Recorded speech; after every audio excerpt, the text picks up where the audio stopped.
Assalamualaikum warahmatullahi wabarakatuh. Puji syukur kita ucapkan atas kehadirat Allah Subhanahu wa Ta'ala yang dimana telah memberikan banyak sekali nikmat kepada kita, serta salawat dan salam kita ucapkan kepada Nabi Muhammad Sallallahu Alaihi Wasallam, karena beliau merupakan salah satu panutan untuk kita di akhir hayat kita nanti. Sebelumnya, yang saya hormati Bapak, Ibu, dan tamu undangan, serta kepada teman-teman yang saya banggakan, yang telah memberikan kesempatan untuk saya berbicara di depan ini.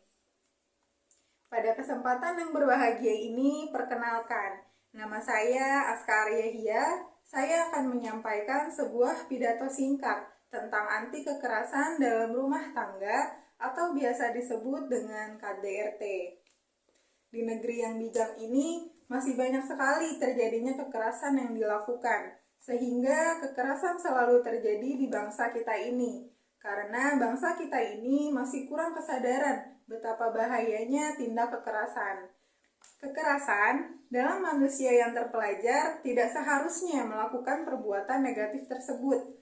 Hindari perbuatan itu untuk melestarikan tidak terjadinya kekerasan dalam segala bidang aspek kehidupan. Kekerasan dalam rumah tangga atau KDRT tiba-tiba saja menjadi perbincangan hangat masyarakat Indonesia pada akhir-akhir ini, utamanya setelah rancangan undang-undang tentang penghapusan kekerasan dalam rumah tangga disahkan menjadi Undang-Undang RI Nomor 23 Tahun 2004. Wacana ini sebenarnya bukanlah hal yang asing bagi para aktivis dan pemerhati masalah perempuan, karena masalah KDRT telah mengemuka seiring dengan munculnya kepedulian terhadap masalah perempuan. Memang tidak ada definisi tunggal dan jelas yang berkaitan dengan kekerasan dalam rumah tangga. Meskipun demikian, biasanya kekerasan dalam rumah tangga secara mendasar meliputi beberapa faktor. Yang pertama yaitu kekerasan fisik, yaitu setiap perbuatan yang menyebabkan kematian. Yang kedua, ada kekerasan psikologis, yaitu setiap perbuatan dan ucapan yang mengakibatkan ketakutan, kehilangan rasa percaya diri, kehilangan kemampuannya untuk bertindak, dan rasa tidak berdaya pada perempuan. Yang ketiga, ada kekerasan seksual, yaitu pasal perbuatan yang mencakup penghilangan seksual sampai kepada memaksa seseorang untuk melakukan hubungan seksual tanpa persetujuan korban atau pada saat korban tidak menghendaki. Lalu yang keempat, ada kekerasan ekonomi, yaitu setiap perbuatan yang membatasi perempuan untuk bekerja di dalam atau di luar rumah yang menghasilkan uang atau barang. Nah, mengapa sih perempuan lebih rentan menjadi korban kekerasan?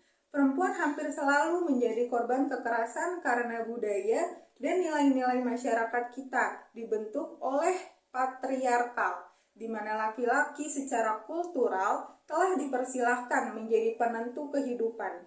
Menurut Foucault, laki-laki telah terbentuk menjadi pemilik kuasa yang menentukan arah wacana pengetahuan masyarakat. Kekerasan terhadap perempuan secara garis besar atau pada umumnya terjadi melalui konsep adanya kontrol atas diri perempuan, baik terhadap pribadinya, kelembagaan, simbolik, dan material. Demikian pula ketika hubungan antara jenis kelamin dikonstruk melalui hubungan dominasi-subordinasi, maka perempuan berposisi sebagai pihak yang diatur oleh laki-laki. Bangunan relasi ini bekerja melalui seluruh sistem sosial yang kemudian melahirkan identitas gender yang membedakan laki-laki dan perempuan. Maka ketika hubungan kuasa tidak seimbang, kekerasan dan ketidakadilan menjadi suatu kemungkinan yang sangat besar untuk muncul. Tetapi dalam kasus tertentu bisa jadi kenyataan itu terbalik dan laki-lakilah yang menjadi korban.